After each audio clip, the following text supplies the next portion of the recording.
So here's the deal. I got myself 5 kilograms or about 11 pounds of potatoes that I'm going to use to make as many potato recipes as I possibly could. These will all be recipes I've never made before, and there's only 2 rules. 1, the humble potato must be the star of the dish, and 2, all recipes will be scaled to serve 4 people to ensure an even playing field. And with those out of the way, I think we should just get going to the kitchen.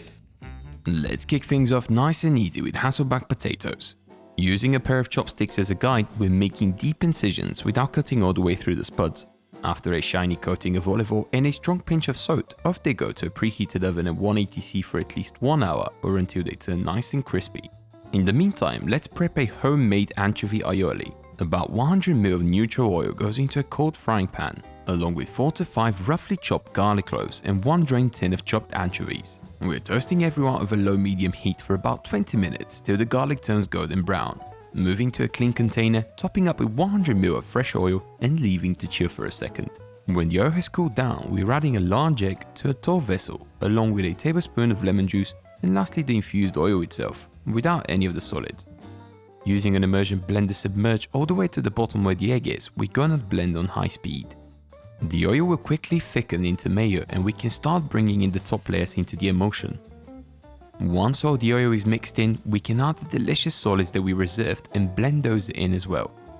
Ideally, this should go in the fridge to thicken up before serving. Speaking of which, after a midway basting, our Hasselbacks are looking crispy on the outside and mellow on the inside, so we can plate them up with a spoonful of our homemade mayo and a good sprinkling of flaky sea salt.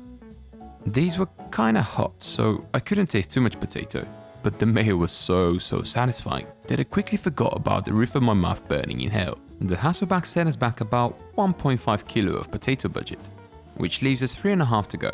New potatoes do a great job at holding their shape during boiling and would be great for our next 2 recipes. No need to peel these, a thorough rinse is enough. 2 kilograms of whole new potatoes go into heavily salted boiling water. When easily pierced with a sharp knife, we're draining the water and leaving these to cool off. Our first batch will go towards making crispy smashed loaded potatoes with chorizo. We're setting a large frying pan over low-medium heat and adding 400 grams of chopped chorizo sausage. This will awaken its fiery flavors but also render out its fatty goodness, leaving us with an incredibly delicious chorizo flavored cooking oil in which we're going to cook our crushed potatoes. And of course, delicious crispy chorizo sausage that will accompany the spuds. To make smashed potatoes, we of course need to actually smash them first. Pressing against our spuds with a heavy flat object, we want to smush them to expose their fluffy interior. Next, set over medium-high heat using the reserved chorizo oil, we're arranging these flat in a large frying pan. These are already cooked, so we're just looking to give them some character on the outside, and a touch of additional chorizo oil wouldn't hurt the process. A crackling golden crust on the outside will take these humble spuds to a completely new level in both flavor and in providing a contrasting crispy texture. We're plating up a generous pile, topping up with a good helping of chorizo, and finishing with a strong shred of Parmesan cheese and a good drizzle of lime sour cream. To call these elegant would be delusional, because they're the exact opposite: gnarly, bold and delicious. I could easily lick the plate clean if we didn't have another kilo of freshly boiled potatoes that we're turning into a family-style potato salad. We're giving the remaining potatoes a quick bite-sized chop and making a creamy sauce to dress them with. To a dough container, we're adding about 300 grams of Greek-style yogurt, a touch of olive oil, 1 garlic clove, a couple of teaspoons of capers, a strong squeeze of lime juice, and lastly a good bunch of dill fronds, plus a few cracks of salt. We're whizzing with an immersion blender to a vibrant green, tasting for seasoning and smothering our potato chunks in this creamy goodness. The remaining chorizo from the previous dish made for a great addition. But then I also remembered that we had a tiny bit of delicious homemade mayo left. And so that also made its way into the salad. Everyone's getting a stir and a thorough coating. This is a great point to adjust for anything missing. How about an additional squeeze of lime juice, plus a chopped bunch of parsley leaves to cheer everyone up a bit? This didn't turn out as planned. It's actually somehow better. Plate her up for social protocol, and it's still incredibly satisfying. But we do have 1.5 kilos of potatoes left, which gives me just enough budget to make something I've always wanted to try: tortilla de patatas, aka a Spanish omelette. For this recipe we're sticking to new potatoes, half a kilo or there and thereabouts. This time we're cutting them into thick slices, about half a centimeter to be precise. And we're also roughly slicing one whole white onion, top, bottom, quick knife skills practice, and we're golden.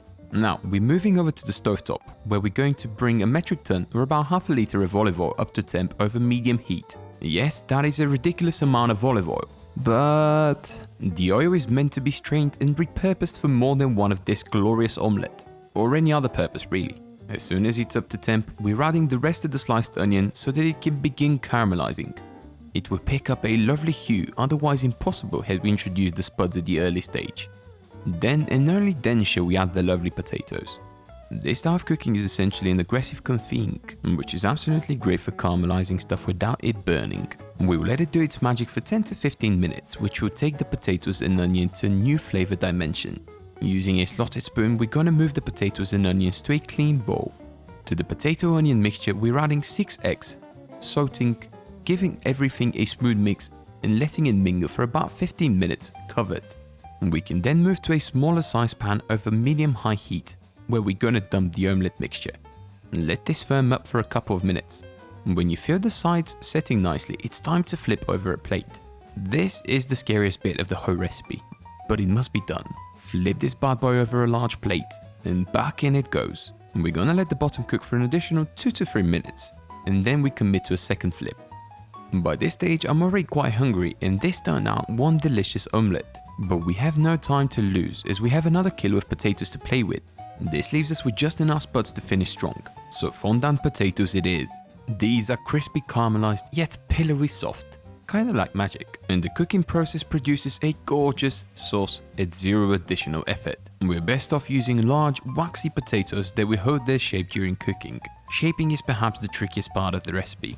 We want equal sized barrel shaped potatoes. If anything, the process is tedious but kinda fun. These are going into a preheated or medium-high heat cast iron pan coated with a layer of high smoke point oil. Once the pan is up to heat, we can start introducing our fondant potatoes. We're sauteing the exposed side and caramelizing the bottom to a lovely golden brown. We can then flip them over to brown the other side. As soon as they're done caramelizing, we're gonna turn the heat down to medium and come behind with a couple of tablespoons of butter, a few crushed cloves of garlic, and a bunch of sprigs of fresh thyme. Spoon some of that melted butter over the top, and we're coming behind with 150 ml of our stock of choice. This fella is going in a preheated oven set to 180°C, the most ridiculous universal cooking temperature known to men, for about half an hour. When it comes out, we're left with a pillowy soft potato on the inside and a gorgeous caramelized top and bottom. But that's not all. What we have present is an automatic byproduct gravy-like sauce that is quite simply stupid good.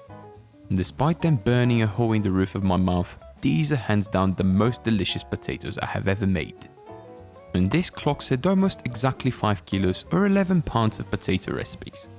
Getting to know the humble spud has been a rewarding adventure. And since I would never suggest you take my word for it, you should probably subscribe, but also make your own.